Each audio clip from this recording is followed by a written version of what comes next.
parole aux associations.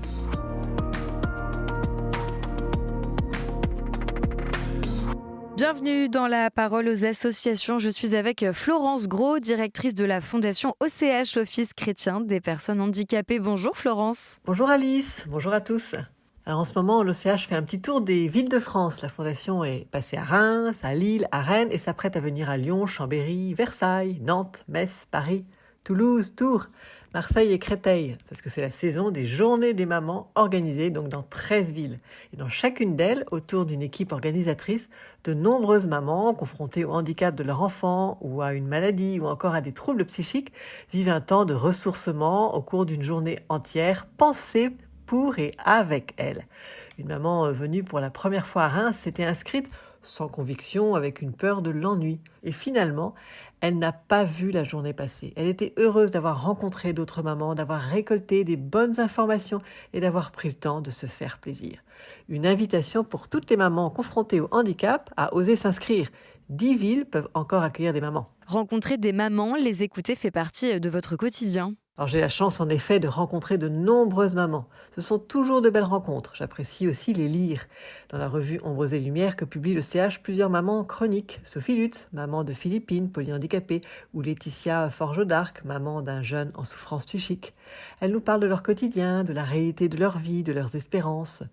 C'est toujours inspirant. J'ai aussi lu dernièrement un récit de vie assez bouleversant, celui de Mary Viennot, comédienne et mère de 5 enfants. Récemment, Mary a écrit le récit de sa vie avec Igor, son fils énigmatique, hors norme, qui l'a emmené sur un chemin unique. Igor est décédé en 2019, à l'âge de 33 ans. Dans son livre « Tu ne m'as jamais dit maman », Mary nous témoigne de tous les fruits de la vie terrestre et céleste d'Igor. Son livre part d'une contradiction. Par quel mystère Igor, blessé dans son intelligence et dans son corps, sans parole, si souvent rejeté et incompris, a-t-il réuni plus de 500 personnes le jour de son enterrement? Comment Igor, si différent, a-t-il touché tant de cœurs? Elle nous livre ses réflexions. J'ai dévoré le livre de Mary. Vous avez dit que cette contradiction vous avait rappelé quelque chose, alors de quoi s'agit-il ? En fait, elle a mis des mots sur une expérience que j'ai faite il y a des années et qui incarne ce qu'a écrit Jean-Paul II. L'homme est créé à l'image de Dieu, c'est-à-dire créé en vue de la communion des personnes. Je vous explique. J'étais encore étudiante et je partais en week-end avec l'association À Bras Ouverts. L'association emmenait de nombreux jeunes qui avaient peu d'occasion de sortir de leur institution spécialisée. C'était le cas de Mathéo. Il n'avait plus de famille. Mathéo était dépendant pour tous les gestes de la vie quotidienne. Il s'exprimait peu. Il agitait ses mains et souriait pour dire son contentement. Il croisait rarement notre regard, mais il avait une vraie présence. Difficile à expliquer. À côté de lui, j'étais bien. Nous étions bien. Il est décédé vers 30 ans. À son décès, l'église était pleine d'accompagnateurs d'À Bras Ouverts et de soignants. C'était incroyable. Comment cet homme avait-il pu, dans son extrême fragilité, autant rassembler ?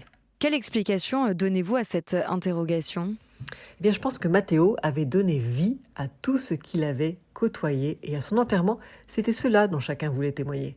Quand Mary parle d'Igor qui étonnait tout le monde par sa liberté et sa simplicité, il me semble qu'elle nous donne une clé de compréhension de la fécondité de la vie de ces personnes en situation de handicap.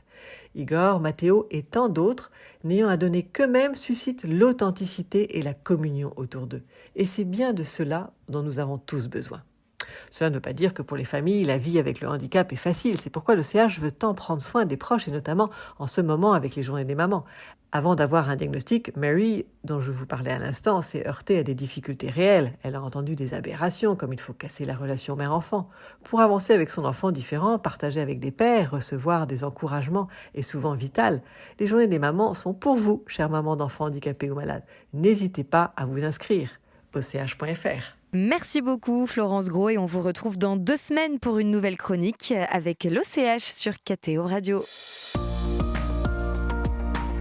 La parole aux associations.